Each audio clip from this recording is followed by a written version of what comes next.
Hi friends, it's Laura from Cool Mom and Collected, and today we're doing a pregnancy update, but I thought, why not make it cozy? So we got a blanket, we got some green tea with honey, basically the only tea I can tolerate besides black tea, and I've got my notepad so that I can fill you guys in on all the changes that occurred between 20 and 26 weeks, because today I am actually 26 weeks pregnant. Let's get into it. I have a lot to fill you guys in, and I hope that you enjoy. Let me know in the comments below if any of you mamas out there are currently pregnant, and if you are, I would love to know, what week are you at? Are we twinning at all? If you guys like this video and want to follow up with my pregnancy updates as well as other types of videos I make on this channel, homemaking, organization, motherhood, homeschooling, and more, then make sure you click subscribe and keep on following for more weekly videos. Can you see I'm cozy? Okay, so let's take a swig of this tea and let's get into the update. It's very hot. In the beginning of my pregnancy, I started at 140 pounds, which is basically normal for me. It's kind of like my not really caring, not really doing anything type weight. And I weighed myself recently and I'm currently 148 pounds. So I did gain 8 pounds from the beginning of pregnancy to my 26-week check-in. In the past, my pregnancies have been between 15 and 25 pounds. So I recognize that I could go all the way to 25. I could go to 30. I could go more. But I think that I'm kind of in the normal rhythm of what my body does, which is not gain a whole lot in the beginning, but then rack up the weight as we go. You guys may have realized from my last video regarding baby, which was a baby gender reveal, that we are having a girl. And I cannot even tell you guys how excited I am. Like, truly, I actually couldn't wait to tell you guys. Now I just want to talk about it for a second because I am so thankful to the Father and so excited that He has orchestrated the birth of my children to be in this way. I am one of 4 children, and I literally followed my mom's exact pattern, which is boy, girl, boy, girl. It's also crazy because I'm the 4th child in my family, and I'm about to have my 4th baby, which I said this in an Instagram post, and I know it's a little strange, but I almost feel like I'm like having myself because I'm the 4th child and this is just so perfectly lined up. It's like, it's just so much fun. It's so crazy. I have a very close relationship with my mom, so how can I measure up to what she was, which was amazing. It's just like really surreal to feel like I'm sort of following in her footsteps. We have a 4.5-year-old boy, we have a 2.5-year-old girl, we have a 1-year-old boy, and we're gonna have another baby. Our daughter is going to have a sister. I think 2 girls and 2 boys is a pretty cool situation. It's just very exciting to be in this place of having 4 kids, which is what I grew up with.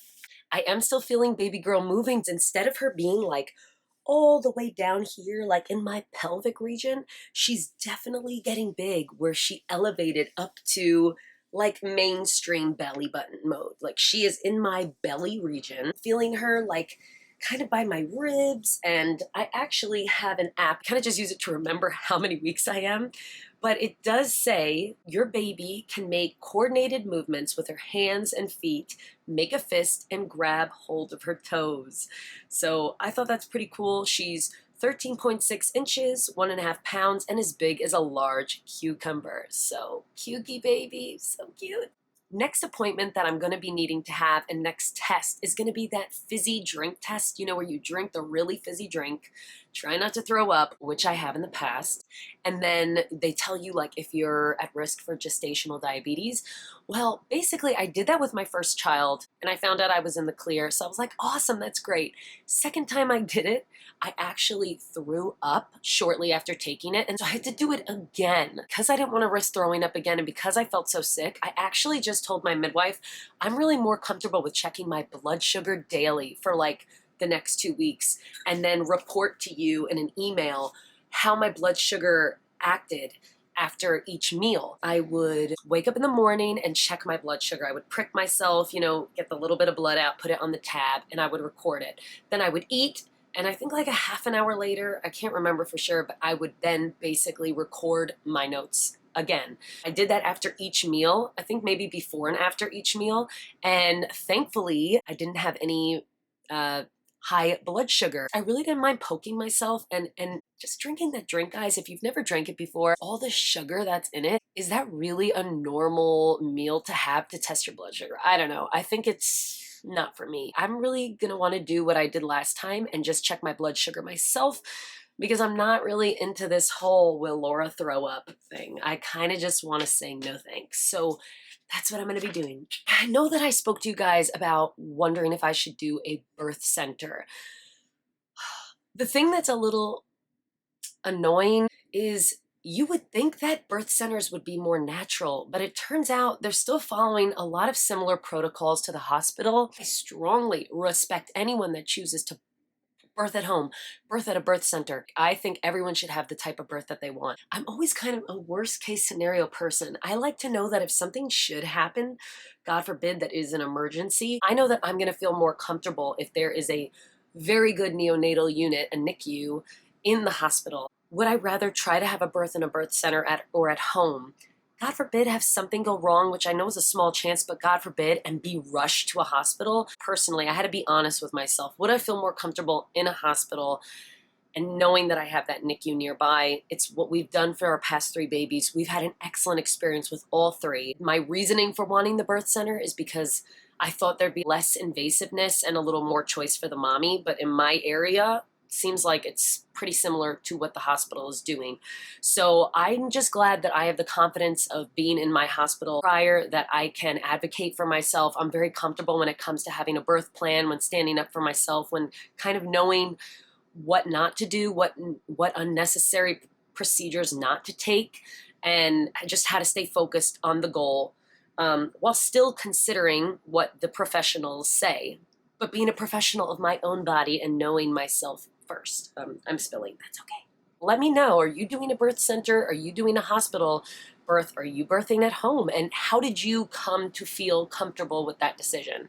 You heard my reasons, so I'd love to hear yours in the comments below. If I am feeling an emotion, it hits me like 20 times more. There was this one night where my sweet son was going to bed, and you know, like for anybody, at times bedtime can be tough. And I remember as soon as I put him to bed and I came out, I was so emotional about how much I loved him and just how happy I was to be his mom during that challenging time, that I literally like wrote him a letter, like a 2-page letter about how much I love him. I was crying all over it. I was like trying to get the tears on it because I'm like, when you're 20, you're gonna see mommy's tears. Like, I'm emotional. If any of you pregnant mamas can relate to any of these symptoms that I'm having, like please let me know in the comments below, because you'll make me feel better. This isn't fun, guys. This is a straight up, this is a symptom, a pregnancy symptom. What's that phrase people say? I totally have to wear panty liners, TMI, I'm sorry, but panty liners nonstop, because if I cough or if I sneeze, liquid is coming out. That's all I'll say. I'll just leave it at that. You guys can chew on that a little bit. Just letting you know it's not an option. It just happens. I'm still not wearing any maternity clothes, as you guys can see. I'm really just sticking with leggings and big cozy things like this long sweater. Actually, this is probably a good time to do a bump shot. So I'll just do that real quick so I don't forget. This is baby girl. This is kind of big, so I'll tighten it up a little bit. This is baby girl, 26 weeks. Do I look big? Do I look small? I don't really know. Usually people say I look small, but then my dad saw me on FaceTime and he was like, whoa, Laura. And I'm like, thanks, Dad. I love you too. Here we go. That's that. Okay, let's get cozy again. When I'm pregnant, I don't put any pressure on myself to do Pilates, do weightlifting, do this, do that. I don't, Walking to me is the smartest thing you can do, because one, it's so beautiful.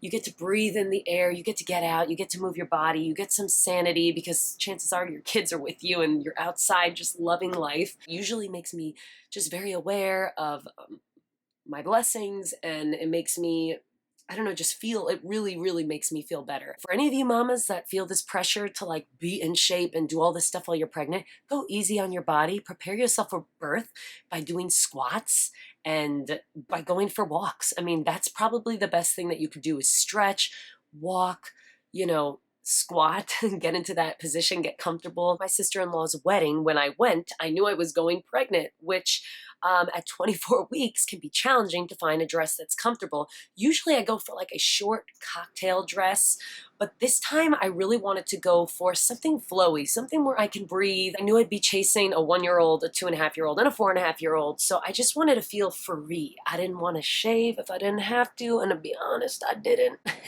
So that was nice. I'm gonna put down a few dresses that I loved that I tried on and wore during that week. I'll put my affiliate link down below in case you guys wanna order any of these. The dress that I wore was actually an infinity dress, and you don't have to be pregnant to do it. So I was like, this sounds like a really good idea, because then even when I'm not pregnant, I can wear this dress again.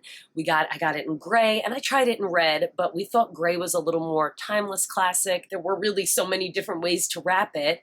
This was the way that I felt looked best on me, and so I went with that. Just felt very comfortable. I thought it flattered my bump, and it worked out pretty well. Am I filming the birth? I am kind of thinking about it. I think that it might be of an encouragement for other mamas to see this mama give father willing unmedicated birth in a hospital. If I document my birth story, it's not going to be on the baby. The attention's not going to be on the baby. The intention's going to be on my journey to having the baby. So I want to make that clear, because I wouldn't really feel fair if I put up a birth vlog and you guys weren't aware that I keep my kids off the internet. So it would really be about the birth. Actually, let me know in the comments below, like, is it even worth it? Would you guys want me to document my birth?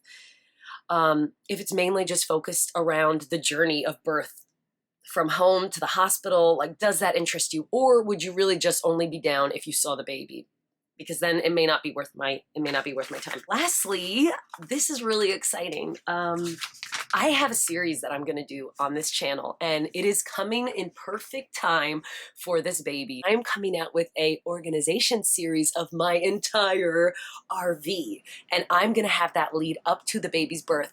I'm thinking of naming it Nesting for Newborn, because that's what it is. I'm gonna nest this entire RV.